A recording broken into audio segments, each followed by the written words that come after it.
나는 평생 기업을 일으키고 수많은 사람을 보았다. 어떤 이는 재능이 있었고, 어떤 이는 배움이 짧았고, 어떤 이는 열악한 환경에서 시작했다.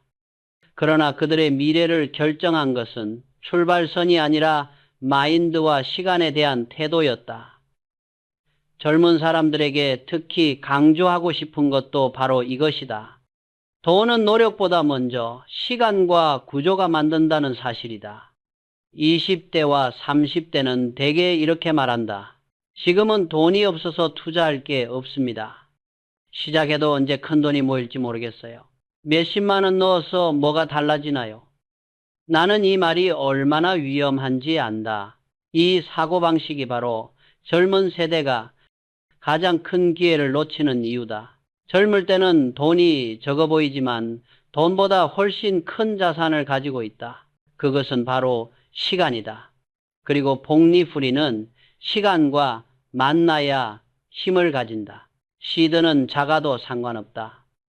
중요한 것은 그것을 20년, 30년 동안 계속 불릴 수 있는 구조를 일찍 만들어 놓는 것이다. 나는 기업을 키우면서 작은 이익을 꾸준히 반복하는 힘이 얼마나 무서운지 똑똑히 보았다. 처음에는 티도 나지 않는다. 회사도 사람도 자산도 그렇다.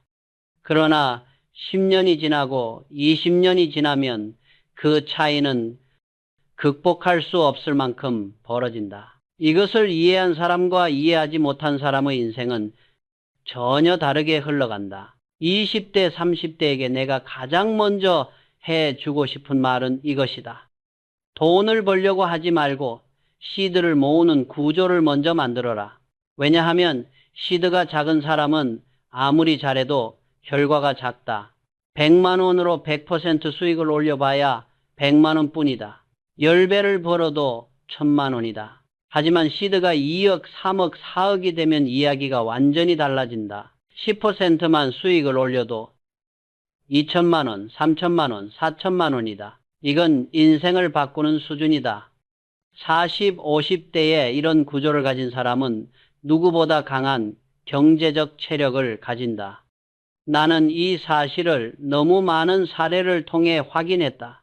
20대 때 요란하게 벌어도 40대에 남은 게 없는 사람이 있고 20대 때 조용히 모아간 사람이 40대에 안정과 자유를 손에 넣는다. 두 사람의 차이는 능력이 아니라 마인드와 구조이다. 젊을 때는 누구나 똑같은 고민을 한다. 지금은 생활비도 빠듯합니다. 월급이 적어서 투자할 돈이 없습니다. 나는 그런 말을 들을 때마다 한 가지를 묻는다. 그러면 10년 후에도 똑같지 않겠습니까? 사람은 구조를 바꾸지 않으면 미래도 바뀌지 않는다. 월급을 쓰고 남은 금액을 저축하려고 하면 절대 모이지 않는다. 왜냐하면 남는 돈은 결코 생기지 않기 때문이다. 30이 되어도 40이 되어도 구조가 변하지 않으면 결과도 같다. 나는 젊은 사람들에게 항상 이렇게 말한다. 먼저 빠져나가게 만들고 남은 돈으로 살아라. 이것이 부자의 구조다. 월급이 들어오면 IRP, ETF 자동이체, 장기저축 플랜, 이 먼저 빠져나가고 그 다음에서야 소비를 하는 것이다. 이 구조가 만들어지면 신기한 일이 일어난다. 돈이 모이기 시작한다. 처음에는 천천히, 하지만 일정한 속도로, 그리고 시간이 지날수록 눈덩이처럼 빠르게. 사람들은 복리의 힘을 말로는 안다. 하지만 실제로는 대부분 복리를 경험하기 전에 포기한다. 왜냐하면 처음 3년, 5년은 변화가 거의 보이지 않기 때문이다. 이 시기를 버티는 사람이 희귀하다. 그래서 복리를 이해하는 사람이 드물고 복리를 이기는 사람이 더 드물다. 나는 젊은 세대가 이 보이지 않는 5년을 견뎌낼 수 있는 마음가짐을 갖길 바란다. 그 기간을 넘기면 시드는 갑자기 커지기 시작한다. 10년이 되면 성장 속도가 가속한다. 20년이 되면 남들과 비교할 수 없는 차이를 만든다. 그래서 나는 이렇게 말한다. 투자는 단기전이 아니라 평생을 건 장기전이다. 젊은 사람일수록 지금 당장에 흔들리지 말고 10년 후에 자신을 위한 구조를 만들어야 한다. 그 구조가 있는 사람은 흔들리지 않는다. 그 구조가 없는 사람은 아무리 수익을 내도 모이지 않는다. 나는 평생 기업을 하면서 배운 것이 있다. 사람도 조직도 자산도 작을 때는 미약해 보이지만 방향만 맞으면 반드시 성장한다. 그리고 성장의 출발점은 능력이 아니라 마인드와 시스템이다. 20대와 30대에게 나는 이렇게 말하고 싶다. 오늘 벌어야 할 것은 큰 돈이 아니라 내일의 당신을 만들 시스템이다. 이것이 진짜 부자가 되는 길의 출발점이다. 나는 평생 기업을 키우면서 한 가지 분명한 사실을 깨달았다. 젊을 때 모은 작은 시드가 인생 후반의 모든 선택지를 결정한다는 점이다. 20대와 30대는 대부분 이렇게 말한다. 지금은 돈이 너무 적습니다. 모아봐야 몇백만 원밖에 안 되는데 무슨 의미가 있을까요? 그러나 나는 단호히 말한다. 그렇기 때문에 지금 시작해야 한다. 자본이 적을 때 시작하지 않으면 자본이 많아지는 시점은 평생 오지 않는다. 사람은 돈이 많아지면 투자할 여유가 생길 것 같지만 실제로는 돈이 많아질수록 더 조심스러워지고 더 두려워한다. 시드가 작을 때가 오히려 가장 대담하게 배울 수 있는 시기다. 조금 잃어도 삶이 흔들리지 않고 실수해도 다시 일어날 수 있다. 나는 젊은 세대에게 반드시 이 사실을 강조한다. 시드는 시간이 만들지 능력이 만들지 않는다. 능력이 훌륭해도 시드가 없는 사람은 늘 불안하다.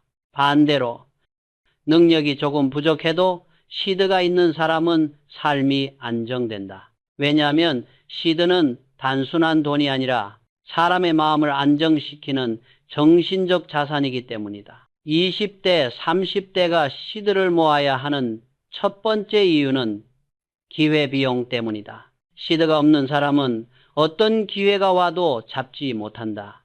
투자를 하고 싶어도 못하고 좋은 시장이 와도 뛰어들지 못한다. 주식이든 금이든 부동산이든 모든 시장은 기회가 있을 때 빠르게 움직여야 한다. 그러나 시드가 없으면 아무것도 하지 못한 채 바라보기만 하게 된다. 다음으로 젊을 때 시드를 모으면 복리의 속도가 달라진다. 복리는 시간이 길어질수록 위력이 커진다. 같은 돈을 40세에 시작하는 것과 25세에 시작하는 것은 30년 뒤 차이가 상상 이상으로 벌어진다. 나는 수많은 직원들과 후배들을 보면서 이런 장면을 수도 없이 목격했다. 20대 때 작게라도 꾸준히 모은 사람들은 40대가 되었을 때 이미 2배, 3배의 자산 격차로 나타난다. 같은 월급을 받아도 같은 직장 생활을 해도 시간을 누적한 사람과 그렇지 않은 사람의 격차는 회복되지 않는다. 또한 시드가 있어야 사람의 판단력이 좋아진다. 돈이 없으면 당장에 몇만 원, 몇십만 원에 흔들리고 감정적 결정에 노출되기 쉽다. 그러나 시드가 있는 사람은 차분해지고 시장을 멀리서 바라볼 수 있다. 나는 이런 사람들을 많이 봤다. 시드가 없을 때는 시장이 조금만 흔들려도 심장이 뛰고 공포에 사로잡히고 행동이 불안해진다. 그러나 시드가 2천만 원, 3천만 원, 5천만 원으로 넘어가면 투자에 대한 태도가 완전히 달라진다. 돈이 사람을 흔드는 것이 아니라 사람이 돈을 다스리게 된다. 그리고 마지막으로 시드를 모아야 하는 이유는 40대, 50대의 삶이 완전히 달라지기 때문이다. 젊을 때 시드를 모으지 못하면 40대에도 여전히 월급에 의존하고 조금만 일이 생겨도 흔들리고 노후 준비는커녕 당장 한 달의 비용도 부담으로 다가온다. 반대로 20대부터 꾸준히 모아온 사람은 40대에 몇 억의 자산을 자연스럽게 가지게 된다. 그 정도면 1년에 10%만 수익을 내도 3천만 원, 4천만 원이 만들어진다. 이것이 바로 시드머니가 만들어주는 자유다. 나는 젊은 세대에게 이렇게 말하고 싶다. 미래의 자유는 오늘의 시드가 만든다. 능력이 아니라 시스템이 인생을 바꾼다. 20대와 30대는 지금 이 순간이 가장 중요한 출발점이다. 이 시기에 모은 시드는 크든 작든 당신의 40대와 50대를 완전히 달라지게 만든다. 그러므로 걱정하지 말고 조급해하지 말고 그저 꾸준히 모아라. 시드는 배신하지 않는다. 시간은 반드시 보상한다. 나는 수십 년 동안 수많은 제도와 금융상품을 보아왔다. 그 중에서 IRP만큼 젊은 세대에게 유리한 구조를 가진 제도는 드물다. 사람들은 IRP를 단순한 연금 계좌 정도로 가볍게 여긴다. 그러나 깊이 들여다보면 이 제도는 젊을 때 반드시 활용해야 하는 합법적 혜택의 집약체다. 첫째, IRP는 정부가 직접 보상해주는 수익을 제공한다. 연 900만 원을 넣으면 약 140만 원의 세액공제가 돌아온다. 이것은 시장 상황과 무관하게 주어지는 확정된 이익이다. 젊은 시절 리스크 없이 15%의 수익을 얻을 수 있는 상품이 또 어디에 있겠는가? 기업을 운영하는 입장에서 보면 이렇게 보장된 수익률은 위험 없는 이익, 즉 최상의 이익이다. 둘째, IRP는 강제성이 있다. 55세 이전에는 쉽게 인출할 수 없기 때문에 젊은 세대가 가장 쉽게 빠지는 충동적 소비와 계획 없는 지출을 막아준다. 나는 수많은 직원들을 보면서 돈을 못 모으는 사람들의 공통점을 하나 발견했다. 언제든지 뺄 수 있는 돈을 만들어 놓는다.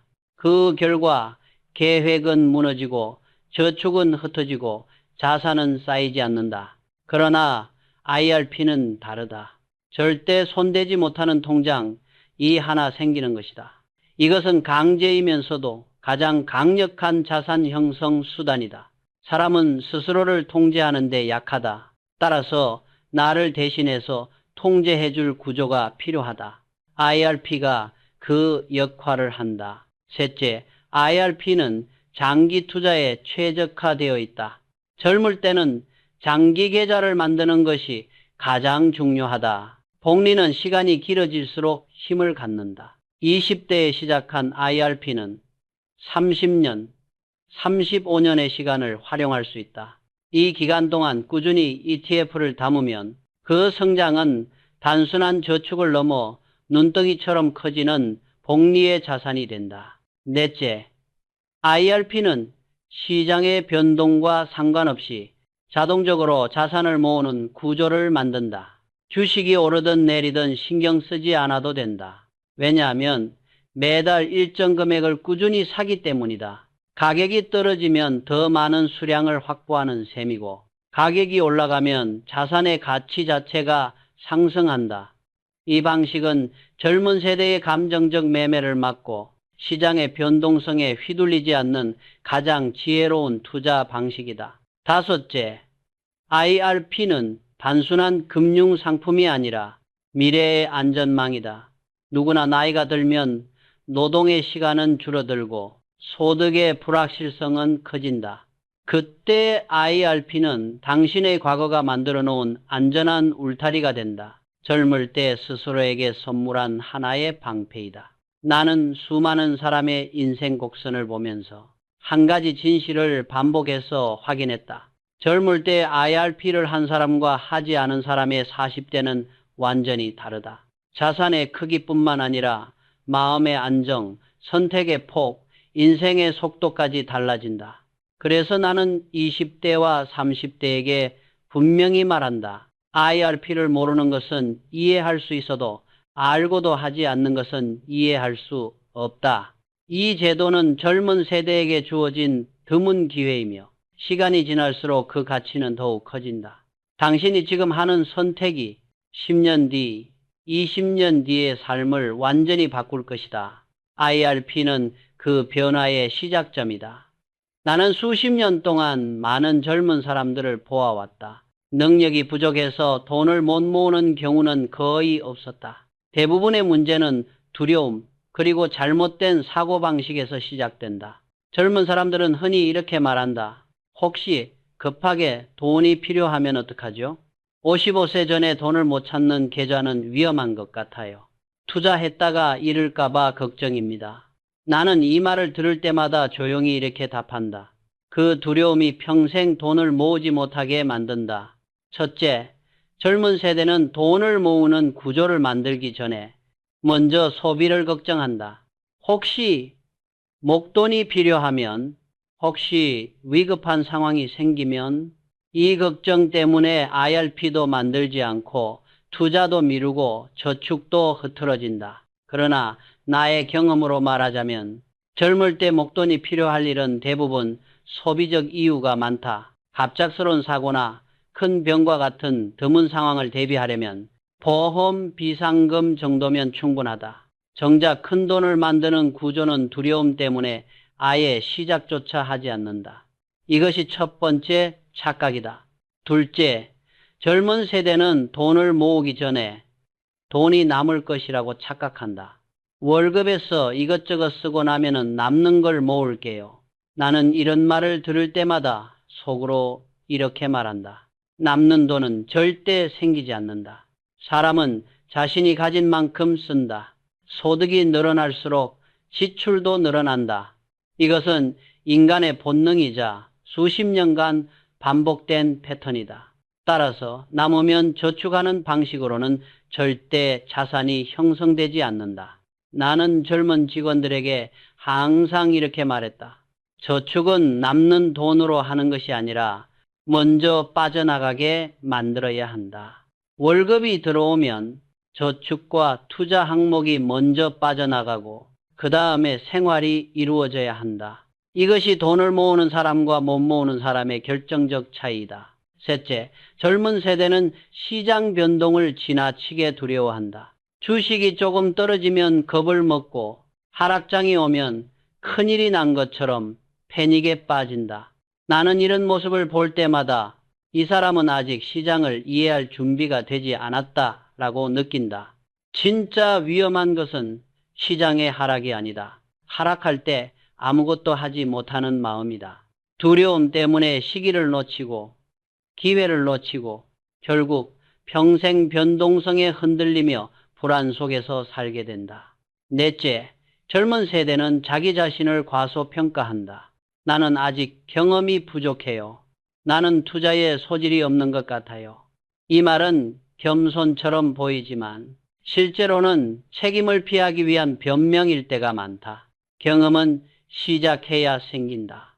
실력은 실행해야 쌓인다. 책을 읽고 강의를 듣고 준비하는 것만으로는 아무것도 변하지 않는다. 자산을 모으는 사람은 반드시 행동부터 했다. 나는 기업을 운영하면서 한 가지 진실을 배웠다. 두려움은 없애는 것이 아니라 다루는 것이다. 두려움을 다루는 가장 좋은 방법은 작은 규모로 시작하는 것이다. 작게 투자하고 작게 실수하고 작게 배우면서 시장은 점점 편안해지고 두려움은 통제된다.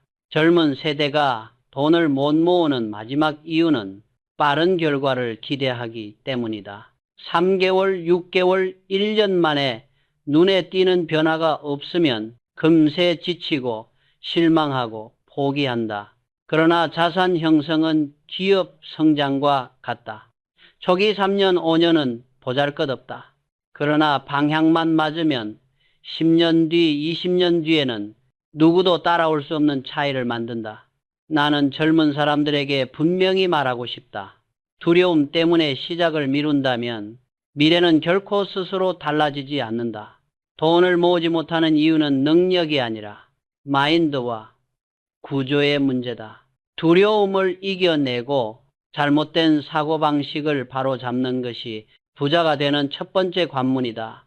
나는 평생 기업을 경영하면서 수많은 결정을 내려야 했다. 그 과정에서 절실히 느낀 것이 있다.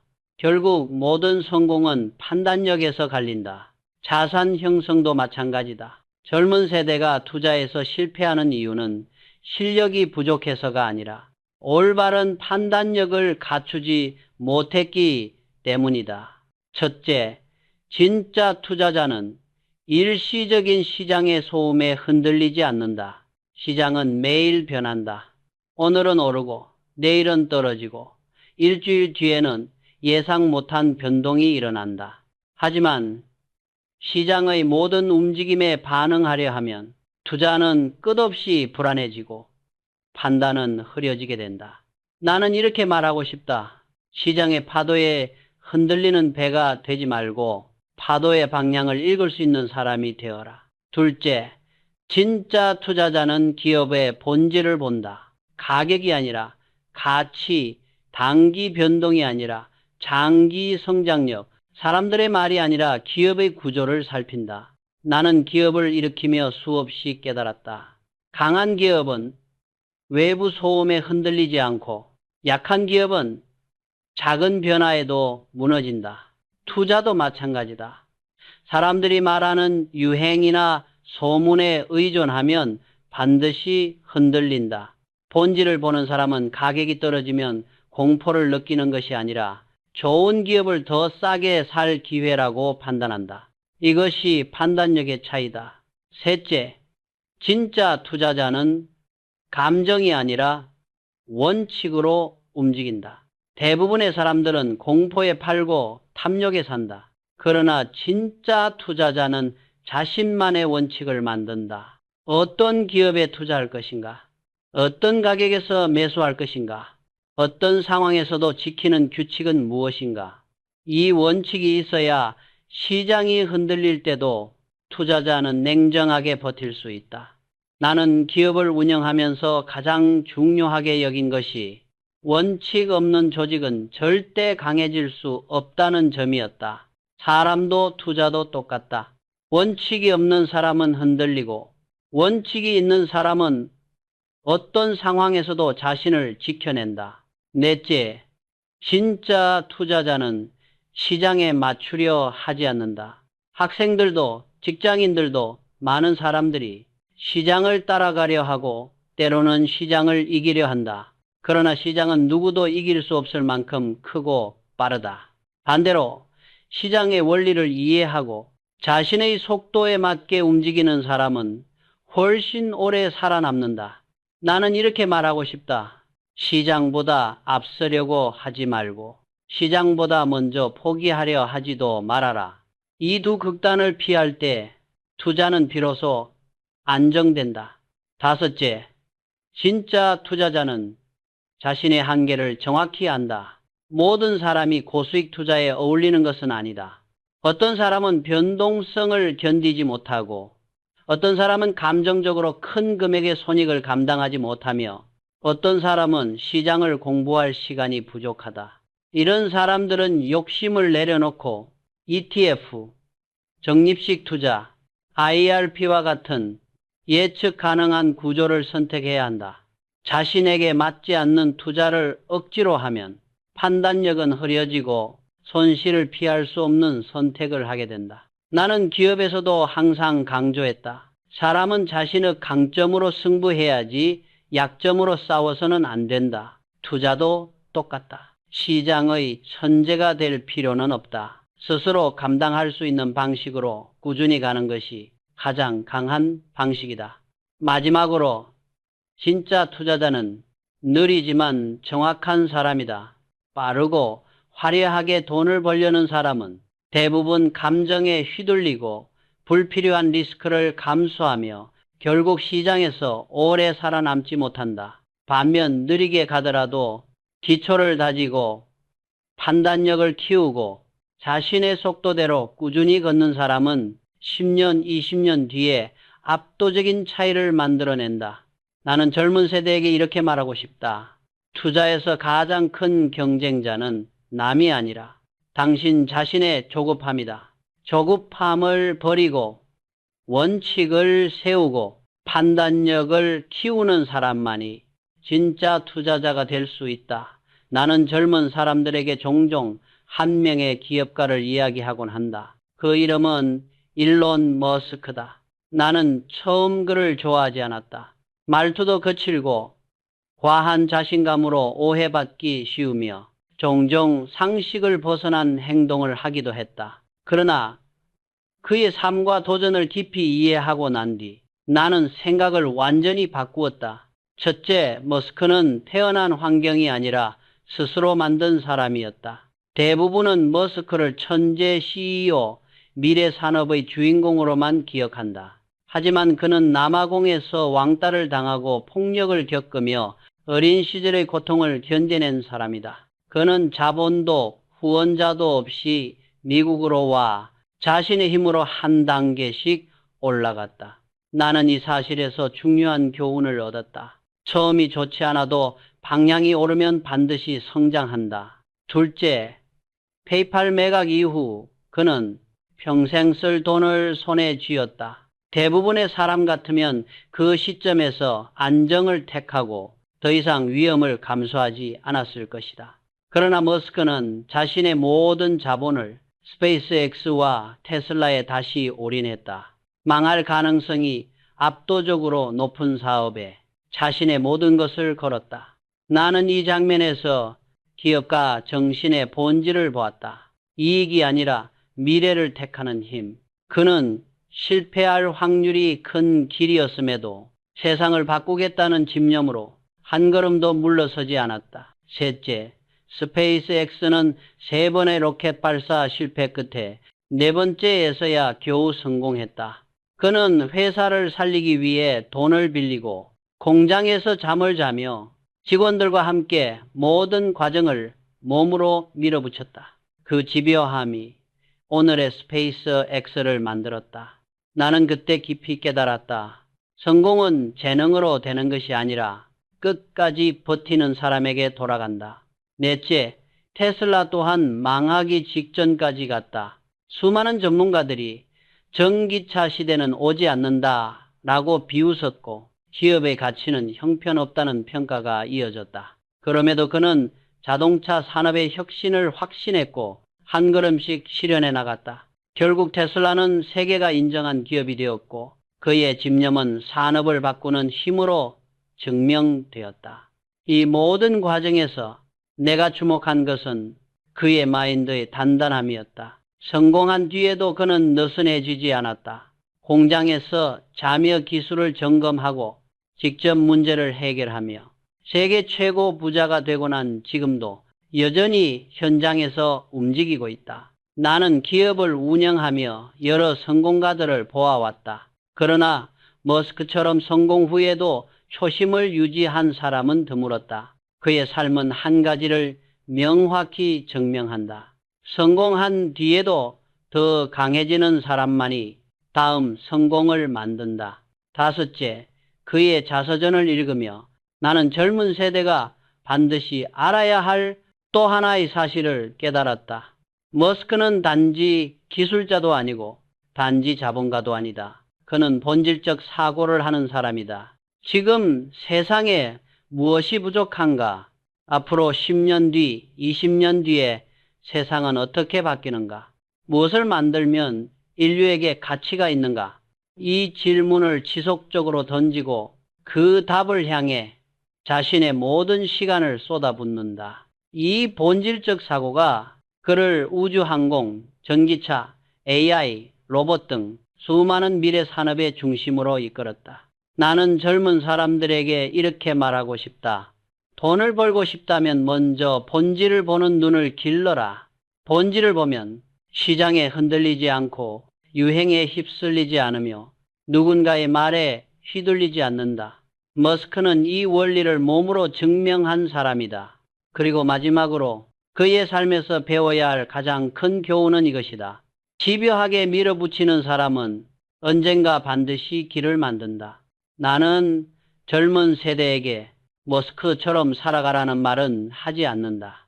그러나 그가 가진 끝없는 집념, 본질을 꿰뚫는 눈, 실패에도 다시 일어나는 의지가 이 세 가지는 누구라도 배울 수 있고 누구에게나 반드시 필요한 덕목이다. 이 마인드를 얻은 사람은 투자에서도 일에서도 인생에서도 남들과 다른 길을 걷게 된다. 나는 평생 기업을 경영하면서 한 가지 진실을 반복해서 보았다. 위기에서 버티는 사람과 버티지 못하는 사람이 결국 갈라진다. 투자 세계에서도 이 법칙은 예외가 없다. 그 점을 가장 잘 보여주는 인물이 바로 찰리 먼거다. 첫째, 먼거는 버크셔 해서웨이가 50% 이상 폭락한 경험이 3번 있었다고 말했다. 한 번도 아니고 3번이다. 그럼에도 그는 이렇게 말했다. 나는 아무렇지도 않았다. 이 말은 단순한 강심장의 표현이 아니다. 오랜 시간 쌓아온 확신과 그릇의 크기에서 비롯된 것이다. 나는 이 문장을 처음 읽었을 때 깊은 충격을 받았다. 왜냐하면 대부분의 사람들은 계좌가 10%만 떨어져도 잠을 이루지 못하고 20%가 떨어지면 공포에 휩싸이며 50%가 떨어지면 투자를 포기하기 때문이다. 둘째, 먼거의 말의 본질은 하락을 견딜 수 없다면 투자 자격이 없다는 뜻이다. 그는 이렇게 말했다. 50% 하락을 경험하고도 흔들리지 않는 자신을 확인해야 비로소 투자에 적합한 사람인지 알 수 있다. 나는 이 말에 전적으로 동의한다. 기업 경영도 위기 때 판단이 갈린다. 위기 속에서 냉정함을 유지하는 사람은 결국 회사를 끝까지 끌고 간다. 투자도 똑같다. 하락장 속에서 도망가는 사람은 평생 기회를 잡지 못한다. 셋째, 나는 젊은 세대가 먼거의 이 메시지를 가볍게 넘기지 않기를 바란다. 하락을 견딜 수 있는 힘은 한 번에 만들어지는 것이 아니다. 훈련을 통해 만들어진다. 작은 금액으로 경험해보고 하락에서도 버티는 연습을 하고 공포 속에서도 논리적으로 판단하는 시간을 가져야 한다. 이런 과정 없이 하락장을 이겨낼 수 있다고 생각하는 것은 큰 착각이다. 넷째, 먼거가 강조한 것은 공포 속에서 사고 탐욕 속에서 파는 역행적 행동이다. 그러나 이 말은 말보다 훨씬 어렵다. 사람은 본능적으로 군중에 섞여야 안심한다. 남들이 도망갈 때 혼자 사는 것은 본능을 거스르는 일이다. 그럼에도 불구하고 이 역행은 투자자가 반드시 갖춰야 할 능력이다. 대부분의 사람은 공포 속에서 팔고 탐욕 속에서 산다. 그러므로 반대로 행동하는 사람은 스스로 기회를 만들어낸다. 다섯째, 젊은 사람들은 하락장이라는 단어만 들어도 두려워한다. 내가 보기에 그것은 하락 자체가 무서운 것이 아니라 준비되지 않은 마음이 무서운 것이다. 하락장은 위기가 아니라 오히려 좋은 기업을 싸게 살 수 있는 몇 안 되는 기회다. 그러나 준비가 없는 사람은 기회가 와도 공포로 인해 아무것도 하지 못한다. 이 차이가 10년, 20년 뒤 엄청난 격차를 만든다. 여섯째, 먼거의 메시지는 무조건 버텨라가 아니다. 그는 항상 강조했다. 기업의 본질을 보되 감정이 아닌 원칙으로 판단하라. 하락 속에서도 버틸 수 있는 이유는 자신이 가진 기업과 자산의 본질을 이미 충분히 이해하고 있기 때문이다. 본질을 모르는 사람은 하락하면 패닉에 빠지고 본질을 아는 사람은 하락해도 침착함을 유지한다. 마지막으로 나는 이렇게 말하고 싶다. 하락을 견뎌본 사람만이 다음 상승을 누릴 자격이 있다. 기업도 위기를 넘어야 더 강해진다. 투자도 위기를 넘어야 반드시 달라진다. 젊은 세대는 하락장을 피하려고 하지 말고 하락을 견디는 근육을 만들고 감정이 아닌 원칙을 세우고 본질을 보는 눈을 길러야 한다. 이것이야말로 미래의 시장에서 흔들리지 않는 진짜 투자자의 그릇이다. 나는 평생 기업을 경영하며 사람을 깊이 관찰했다. 성공하는 사람과 실패하는 사람의 차이는 지능이나 능력이 아니라 본성을 다루는 방식에서 갈린다. 투자도 예외가 아니다. 대부분의 투자자가 실패하는 이유는 시장 때문이 아니라 자기 자신 때문이다. 첫째, 사람은 본능적으로 군중 속에서 안정을 느낀다. 그러나 투자는 군중과 반대로 움직여야 할 때가 많다. 남들이 불안해하며 팔 때 사야 하고 남들이 모두 환호하며 살 때 팔아야 한다. 하지만 인간의 본성은 그 반대를 요구한다. 군중 속에서 정답을 찾으려 하고 다수가 움직이면 그 흐름이 안정적이라고 착각한다. 이 본성을 다루지 못하는 사람은 투자를 할 수는 있어도 투자자로 살아남을 수는 없다. 둘째, 사람은 손실 회피 성향이 강하다. 이익 100만 원의 기쁨보다 손실 100만 원의 두려움이 훨씬 더 크게 느껴진다. 그래서 주식이 조금만 떨어져도 마음이 불안해지고 더 떨어질 것 같아 서둘러 팔아버린다. 나는 이런 모습을 수없이 보았다. 손실이 두려워 행동을 잘못하고 그 행동이 더 큰 손실을 부른다. 이 악순환을 끊지 못하면 자산은 절대 쌓이지 않는다. 셋째, 사람은 단기 감정에 휘둘린다. 오늘 주가가 오르내리는 것에 마음이 흔들리고 뉴스 하나에 투자의 방향을 바꾸며 남의 말 한마디에 결정을 뒤집는다. 그러나 나는 기업을 운영하며 배웠다. 단기 감정으로 움직이는 사람은 장기 성과를 절대 만들지 못한다. 자산도 기업 같다. 장기적 비전, 꾸준한 구조, 명확한 원칙이 없다면 성장할 수 없다. 넷째, 사람은 자신이 얼마나 모르는지 모른다. 투자를 하면서. 정말 위험한 사람은 실력이 없는 사람이 아니라 실력이 없다는 사실을 모르는 사람이다. 나는 늘 직원들과 후배들에게 말했다. 아는 만큼만 행동하라. 그리고 모르는 것은 절대 억지로 하지 말라. 하락장을 견딜 수 없다면 단기 매매를 하지 말아야 하고 변동성이 두렵다면 ETF로 가야 하며 공부할 시간이 없다면 단순한 구조를 택해야 한다. 자신을 모르는 사람이 가장 큰 손실을 만든다. 다섯째, 사람은 빠른 결과를 원한다.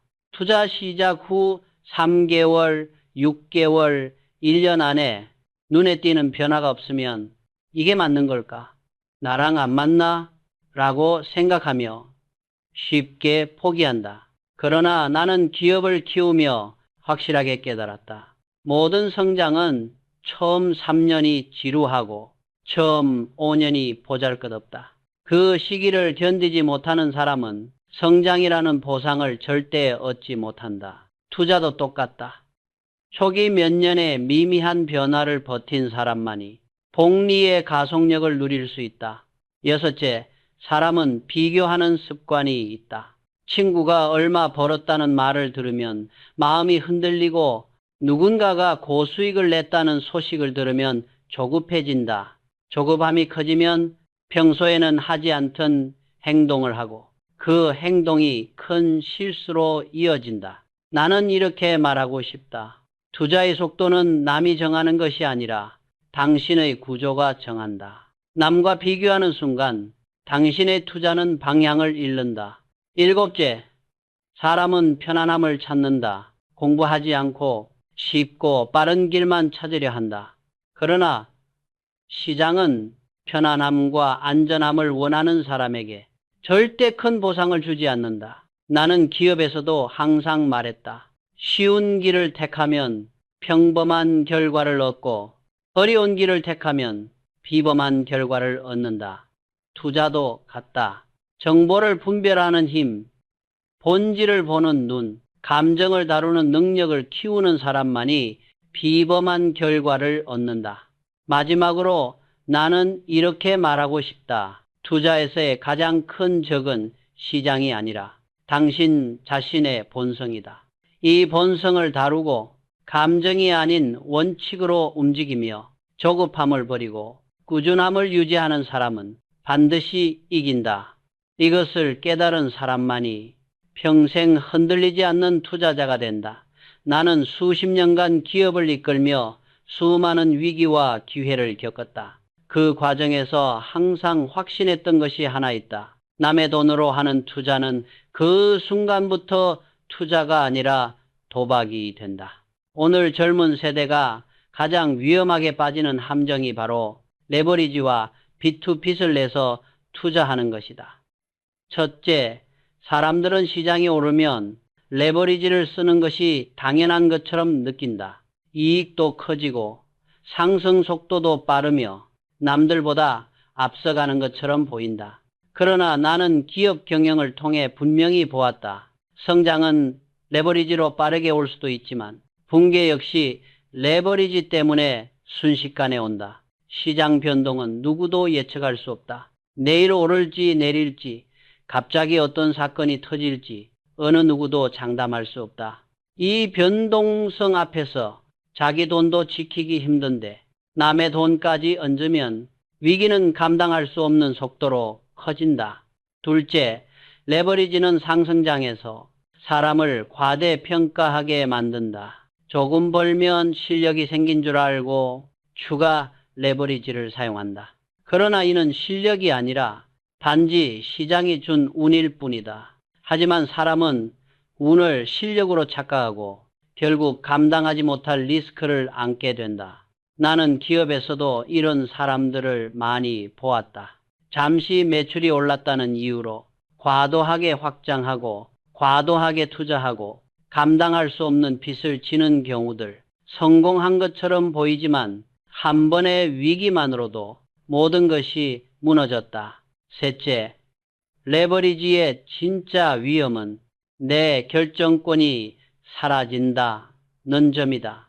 레버리지를 쓰지 않았다면 하락장에서도 시간을 버티며 회복을 기다릴 수 있고 오히려 기회를 잡을 수도 있다. 그러나 빚이 있는 순간 버틸 수 없다. 원금이 높고 청산 위험이 생기고 강제 매도가 발생한다. 그때부터 투자는 내가 아니라 빚이 결정한다. 나는 젊은 세대에게 이렇게 말하고 싶다. 버티는 힘을 잃는 순간 투자에서의 승리 가능성은 완전히 사라진다. 넷째, 비투의 위험은 하락장에서 극단적으로 드러난다. 10%만 떨어져도 청산되는 구조, 30% 빠지면 원금이 사라지는 구조. 이것은 투자라기보다 폭탄 위에서 걷는 것과 같다. 나는 실제로 많은 사례를 보아왔다. 비트코인 10배 레버리지로 투자했다가 10% 하락에 하루 만에 계좌가 0이 된 사람들, 주식 신용 3배로 들어갔다가 개별 종목 급락에 모든 자산이 사라진 사람들, 그들은 항상 같은 말을 한다. 저렇게 빨리 무너질 줄 몰랐다. 그러나 그것이 레버리지의 본질이다. 빠르게 오르지만 더 빠르게 무너진다. 다섯째, 나는 이렇게 말하고 싶다. 비투는 실력 있는 사람도 파괴하고 초보자는 더 빨리 파괴한다. 시장에서는 실수 한 번이 수년의 노력을 무너뜨린다. 특히 빚이 있을 때는 그 실수가 더 큰 재앙을 만든다. 여섯째, 안정적 자산 형성은 속도가 빠른 것이 아니라 지속할 수 있는 구조에서 나온다. 안정적인 현금 흐름, 견딜 수 있는 변동성, 계획된 매수 구조, 감정에 흔들리지 않는 원칙, 이것들이 쌓여야 비로소 자산이 불어난다. 레버리지는 이 구조를 모두 파괴한다. 감정은 극도로 요동치고 시장은 적이 되고 투자 자체가 괴로워진다. 마지막으로 나는 젊은 세대에게 단 한 문장을 남기고 싶다. 빚내서 부자가 되려고 하지 마라. 버티는 사람만이 부자가 된다.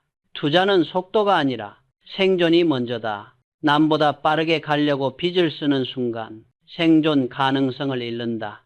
자기 돈으로, 자기 속도로, 자기 원칙에 따라 움직이는 사람만이 10년, 20년 뒤에 살아남는다. 나는 오랜 시간 기업을 운영하며 사람이 가진 사고방식이 인생의 크기를 결정한다는 사실을 수없이 보아왔다. 투자 세계에서도 이 법칙은 똑같이 적용된다. 슈퍼개미와 보통 투자자의 차이는 전문 지식이나 IQ가 아니라 사고의 깊이와 시야의 넓이에 있다. 첫째, 슈퍼개미는 자산을 대하는 시각 자체가 다르다. 보통 사람은 주식이 오르면 기뻐하고 떨어지면 불안해한다. 그러나 슈퍼개미는 오르면 자산의 가치를 확인하는 기회로 여기고 떨어지면 더 많이 살 수 있는 포지션 확대의 기회로 본다. 즉, 같은 상황을 보고도 전혀 다른 판단을 내린다. 이 차이가 시간이 지나면서 돌이킬 수 없는 격차를 만든다. 둘째, 슈퍼개미는 주식이 아니라 기업을 본다. 가격의 움직임이 아니라 기업의 재무구조, 시장 점유율, 미래 성장성과 같은 본질적 요소를 기준으로 투자한다.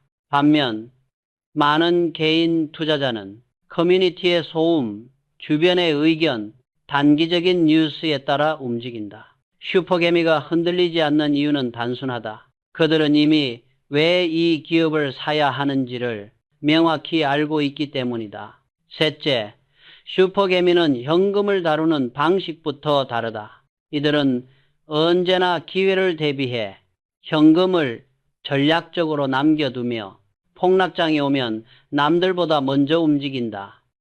반대로 보통 투자자는 오를 때 따라 들어가고 떨어지면 공포에 팔아버린다. 결과적으로 상승장에서 매수하고 하락장에서 손해를 확정짓는다. 나는 기업 경영에서도 같은 장면을 수없이 보았다.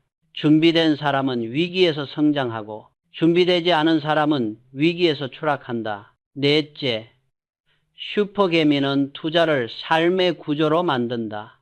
이들은 단순히 돈을 벌기 위해 투자하는 것이 아니라 자산을 축적하기 위한 장기 시스템을 갖고 있다.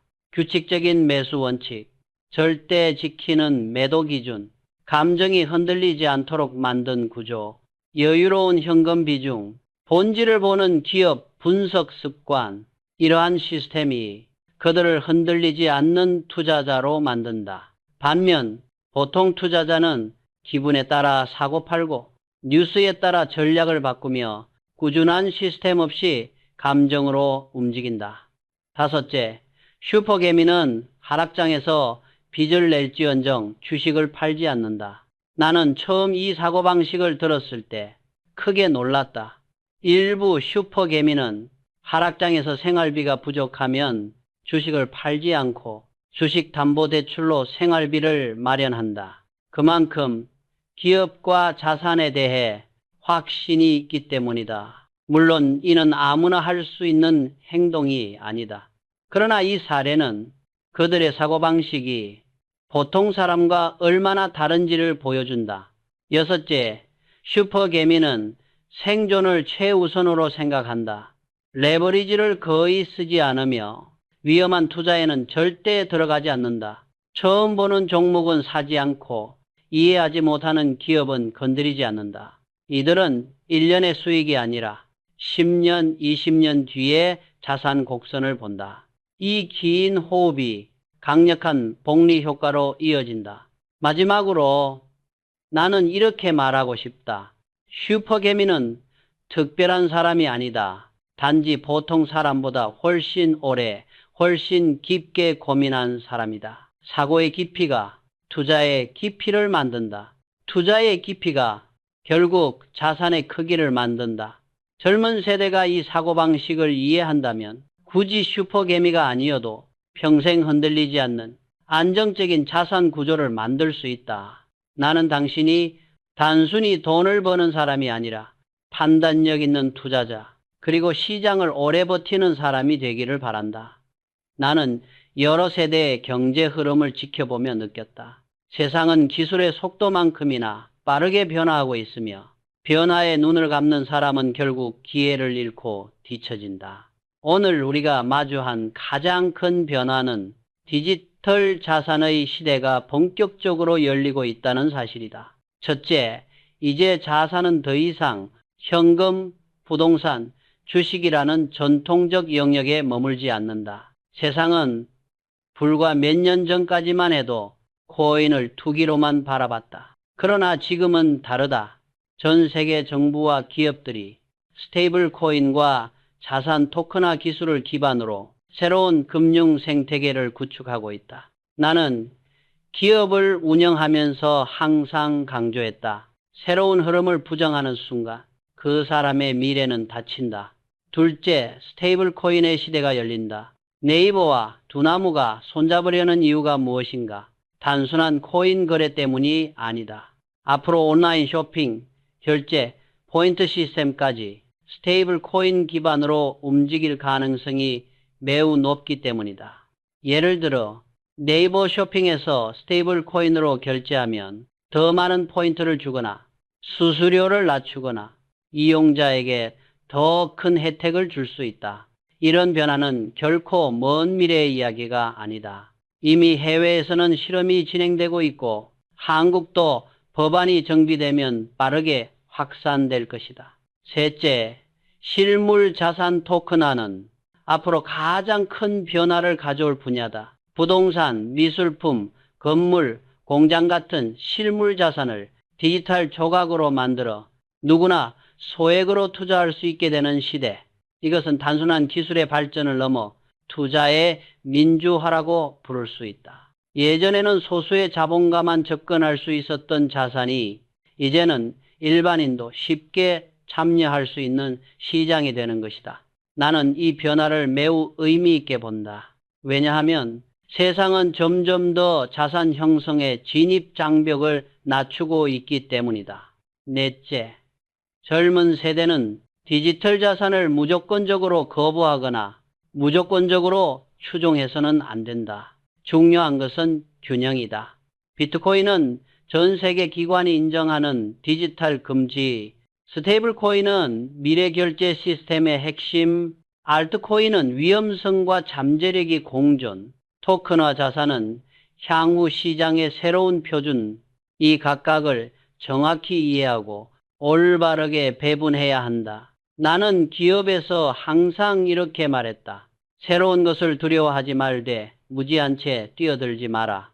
다섯째, 디지털 자산 시대에도 결국 중요한 것은 본질이다. 나는 디지털 산업을 관찰하며 다음 세 가지를 기준으로 판단했다. 이 기술이 실제로 인간에게 어떤 가치를 주는가? 장기적으로 살아남을 구조를 가지고 있는가? 정부 규제와 제도권 속에서 자리 잡을 수 있는가?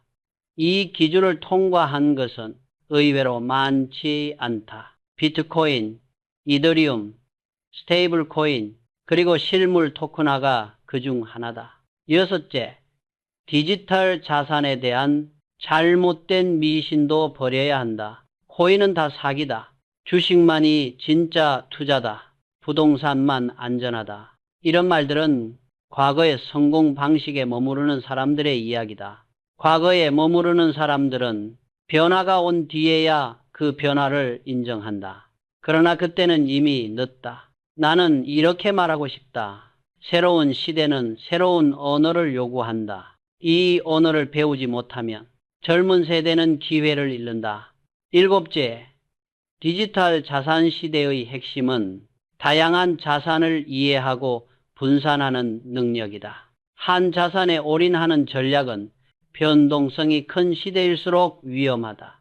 앞으로는 주식 더하기 채권 더하기 금 더하기 스테이블 코인 더하기 토큰화 자산, 이 조합이 일반적인 포트폴리오가 될 것이다. 마지막으로 나는 이렇게 말하고 싶다. 기술의 변화는 피할 수 없고 변화를 이해한 사람만이 미래를 잡는다. 디지털 자산 시대는 거품이 아니라 흐름이다. 흐름을 읽는 사람이 새로운 시대의 주인이 된다. 나는 젊은 세대에게 자산 이야기를 할 때마다 마지막으로 꼭 강조하는 원칙이 있다. 그것은 화려한 기술도 복잡한 투자 기법도 아니다. 단 한 가지. 시드를 모으는 20년의 힘을 절대 과소평가하지 말라는 것이다.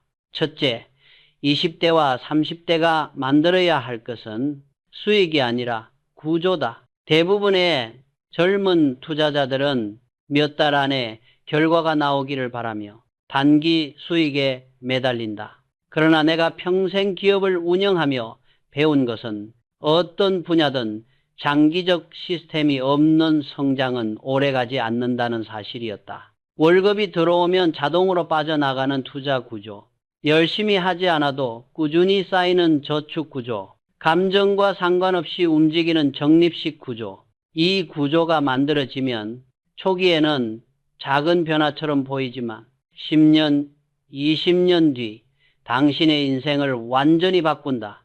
둘째, 시드를 모으는 사람과 시드를 모으지 못한 사람의 격차는 40대가 되면 극명하게 드러난다. 내가 수많은 직장인, 기업인, 투자자를 보면서 가장 많이 접한 장면이 바로 이것이다. 두 사람은 같은 월급을 받았고, 같은 회사를 다녔고, 같은 생활 수준을 유지했다. 그러나 40대가 되었을 때 한 사람은 2억, 3억, 4억의 시드를 가지고 1년에 10% 수익만 내도 3천만 원, 4천만 원의 현금 흐름을 만들었다. 반면 다른 사람은 여전히 월급에 모든 것을 의존하며 미래에 대한 불안에서 벗어나지 못했다. 이 차이를 만들었던 것은 투자 실력도 소득 수준도 아니라 20년 동안 모아온 시드의 크기였다. 셋째, 시드를 모으는 과정은 화려하지 않고 자극적이지 않다. 매달 30만 원, 50만 원, 100만 원씩 정직하게 쌓아가는 과정이다. 처음 몇 년은 변화가 거의 보이지 않는다. 이 때문에 대부분의 사람은 3년, 5년을 채 버티지 못하고 중도에 포기한다. 나는 기업을 경영하면서 이와 똑같은 장면을 수없이 보았다. 사업도 초기에 성과가 없다고 방향을 바꾸기 시작하면 아무것도 이루지 못한 채 끝난다. 반대로 처음에는 지루하고 보잘것없더라도 원칙과 방향을 지켜낸 사람만이 10년 뒤, 20년 뒤에 거대한 결과를 얻는다. 넷째, 시드를 키우는 과정에서 젊은 세대는 반드시 자기만의 기준과 자기만의 속도를 가져야 한다. 다른 사람이 얼마를 벌었는지, 누가 어떤 종목으로 수익을 냈는지는 당신의 인생과 아무 상관이 없다. 투자에서 가장 위험한 것은 남과 비교하며 흔들리는 마음이다. 나는 이렇게 말하고 싶다. 자신의 구조가 당신의 미래를 만든다. 남의 구조가 아니라 당신의 구조다. 남의 수익이 아니라 당신의 시드다. 다섯째, 시드를 키우는 20년의 힘은 돈의 크기만 바꾸는 것이 아니다. 사람의 마음을 바꾸고 삶의 여유를 바꾸고 인생의 선택권을 바꾸는 힘이 있다. 시드가 있는 사람은 어떤 변화에도 쉽게 흔들리지 않는다. 갑작스러운 위기에도 두려움 대신 대응이라는 선택을 할 수 있다. 더 이상 미래를 불안으로 바라보지 않고 기회로 바라보게 된다. 이것이 바로 시드가 주는 정신적 자산이다. 여섯째, 나는 젊은 세대가 복리의 실제 속도를 직접 체험했으면 한다. 복리는 시간이 길어질수록 점점 더 강해지는 힘을 가지고 있다. 초기 3, 5년은 아무런 재미가 없다. 그러나 10년이 지나면 속도가 붙고 20년이 지나면 눈덩이가 굴러가듯 자산의 크기가 급격하게 커진다. 대부분의 사람들은 이 마지막 단계에 도달하기 전에 포기한다. 나는 그것이 가장 안타깝다. 그래서 나는 이렇게 말한다. 결과가 보일 때까지 버티는 사람은 드물지만 그 드문 사람이 결국 부자가 된다. 마지막으로 나는 젊은 세대에게 단 한 문장을 남기고 싶다. 시드를 키우는 20년은 당신 인생의 가장 확실한 투자다. 시장보다 빠른 사람은 많지만 시장보다 오래 버티는 사람은 드물다. 그리고 오래 버티는 사람이 결국 이긴다.